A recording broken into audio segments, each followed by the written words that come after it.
Hey there friends, it's Liz from the Peacock Homestead, and in this week's video I'll be planting some garlic, also showing you a few things that I've cooked from scratch and a couple other of the homestead projects. So if you're interested in that kind of thing, let's get into the video.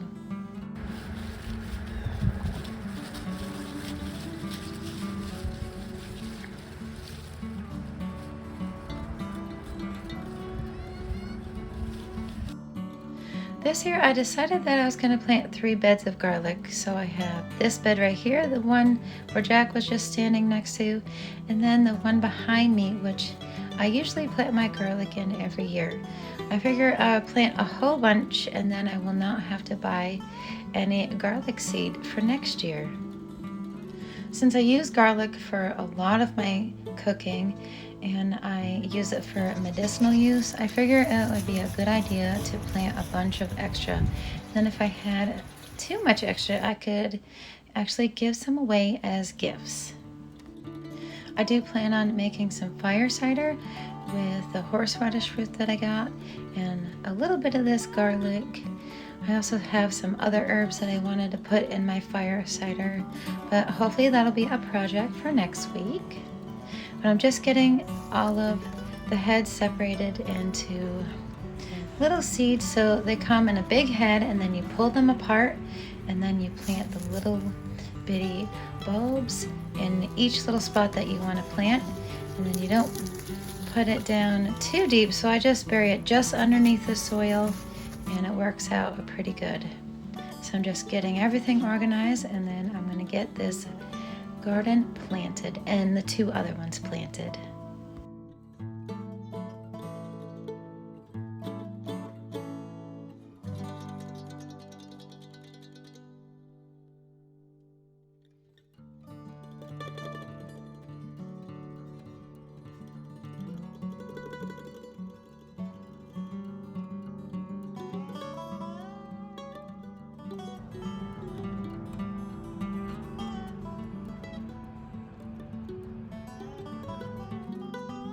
I got all 3 beds planted, which is super exciting. And now I just have to wait until next year. I usually harvest it by July. It came a little bit earlier towards the beginning of July last year, but that's okay. I'll keep an eye on it. And these are hardneck variety, so I will be getting a little scape that comes right out of the center, and you can use that for culinary uses as well. And I always have my little helpers with me. I have Jack and Blessing.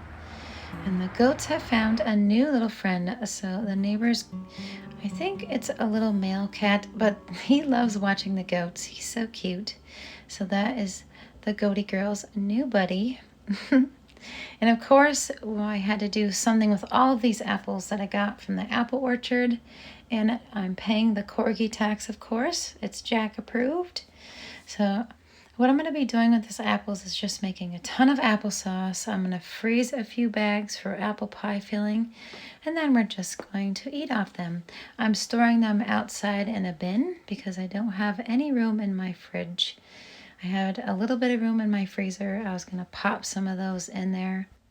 I was just going to fill a few gallon bags with 3 to 4 cups of apples in each one for a quick and easy apple pie filling.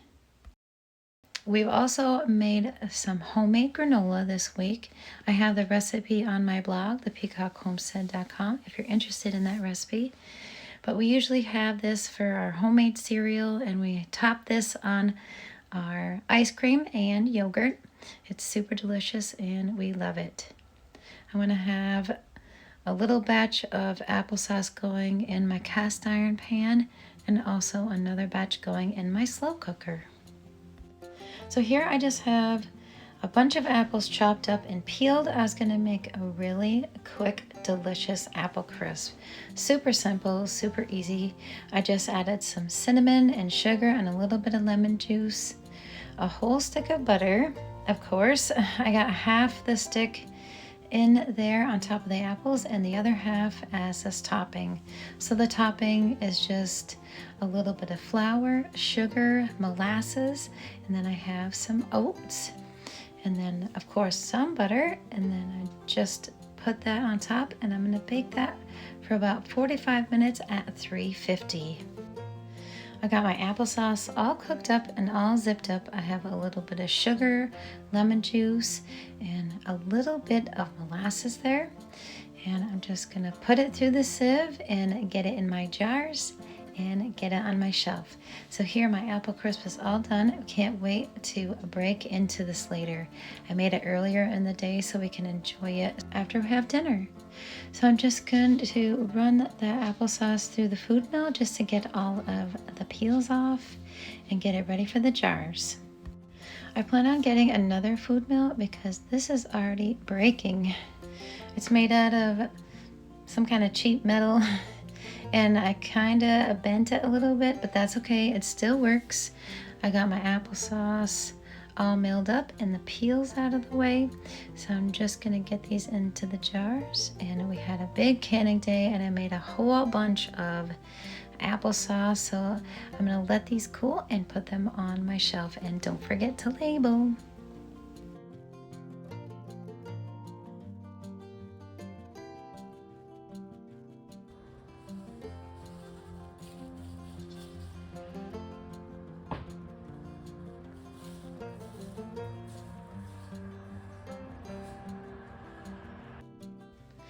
This week I also got busy on chopping some apples up for apple pie filling.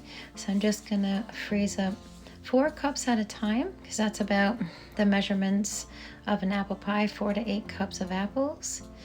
And then I will put them in the freezer and they can be our future apple pie filling. This week for the bread that I made, we made sourdough, and I also put a cup of pumpkin puree that I had left over in the fridge, and it turned out so delicious. I will be adding pumpkin in my sourdough in the future, but I put one of these in the freezer and then we ate off the other one for the rest of the week.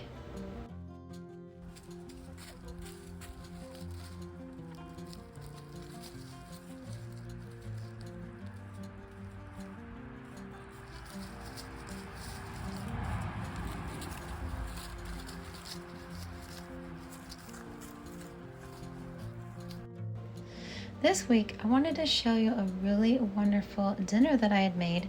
So I made a cottage pie, except for I use the butternut squash for the topping instead of mashed potatoes. And I also roasted a little bit of garlic to go in it as well. It was so amazing. And I also have some sauce going. This is one of my last batches that I'll be making, and I will be glad that's over with. I don't want to see another tomato until next year. But I got around a pound of hamburger and I have some corn here, about 3 cups of corn, and then this humongous onion. So I'm just gonna saute this all up and kind of plop it together, and then I made this beautiful cottage pie with it. So it turned out so delicious, and I made it because my husband requested it. It is his favorite meal. So I figured, oh, right, I will make you a nice cottage pie and then we'll have leftovers for a couple days. So that will save me on making dinner now for at least 1 or 2 nights. This is one of the squash that I had gotten from the Amish farmers market. So we had gotten 12 butternut squash for about 98 cents. I thought that was a really good deal. And now we have squash, hopefully for the whole winter, plus our other pumpkins and our other squash that we grew. So we should be set in making these beautiful dinners and desserts. And I can't wait to bring you along with me when I do that.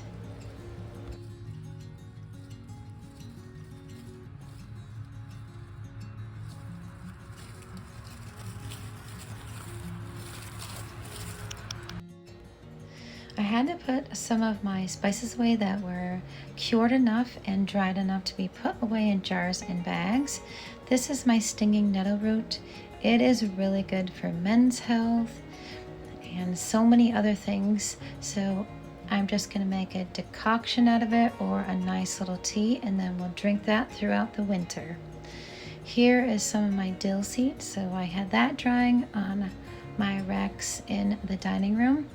And that was ready to go in jars. So I have that, and I'm not going to forget to label, even though I know exactly what it smells like and looks like. It's nice to have things labeled so you know what they are. And this right here is my stinging nettle seeds. So I have leaves and seeds. I was going to make a tincture with this at some point, but it's nice and dry and it's ready to be put in a bag until I make a tincture out of it. My loofah are finally cured, so I just cut them into little spongy sizes, and I'm going to store them in this gallon bag. I cut them so they're perfect for your hand. I love these loofahs because they do not stink. They dry out perfectly on the edge of your sink, and they are organic. I love that. This is my stevia, so this is my sugar plant, I'm going to call it.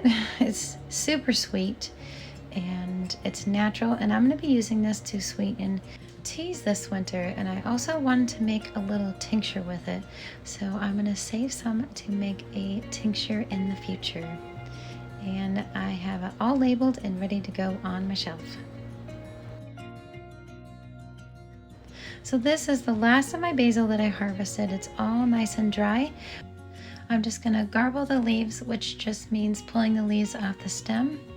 And I am going to put them in my jar and put them on the shelf. And this is the last of my elderflower, so I'm going to pop that in my elderflower jar that I had saved. And this right here is the last of my mint. I've been stuffing all of my herbs into my closet and just on random shelves, so I definitely have to look into getting an apothecary shelf. Or make one corner of the house just for all of my herbs. It'd be nice to have everything all in one spot so I can see what I have and what I need to stock up on. So when I do that, I can't wait to bring you guys along with me. And that's it, friends. That's all I have for you this week. We're busy with a whole bunch of projects, and we'll continue with more projects next week. We wish you many blessings, and we will see you on the next one, friends.